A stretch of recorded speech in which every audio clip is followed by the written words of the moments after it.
माझे नाव आराध्या अविनाश निगडे. आज मी तुम्हाला निसर्ग माझा सखा यावर दोन शब्द बोलून दाखवणार आहे. पिवळे पिवळे ऊन कोवळे पसरे चौफेर, ओढान येई सोनवाटे पाहून ये दूर. झाडांनी मुकुट घातले डोकीत सोनेरी, पूर्णांशी आत बसरला गुलाला चौफेर. निसर्ग म्हणजे काय?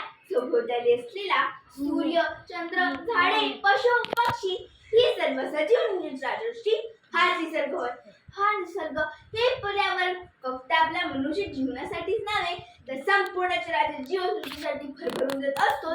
पण त्याचबरोबर आपले एक माणूस म्हणून जगायला शिकवतो. मानवाच्या मित्रांनी म्हणजेच निसर्गाने सौंदर्यशीलता, सृजनशीलता, कलात्मकता, नादमयता आणि एकात्मता अशा अनेक गुणराशींचे घडावलेले व्यक्तिमत्वात होते आहे. म्हणूनच आपण भाग्यवान आहोत की आपला निसर्गासारखा मित्र लाभला आहे. निसर्ग हा मोठा दिलदार आहे. आपला जो जे काही असते ते उधळून देतो. निसर्ग हा फक्त आपलाच नाही, खरं तर तो आपला पूर्वजांचा सुद्धा मित्र आहे.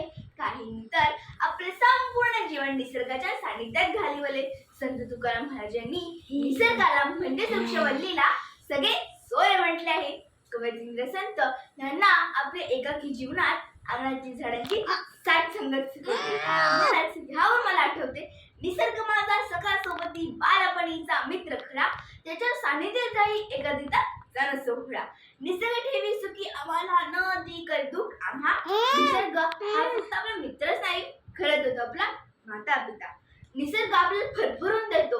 म्हणूनच आपले कर्तव्य आहे की आपण निसर्गाचे संगोपन केले पाहिजे, जास्तीत जास्त झाडे लावली पाहिजेत.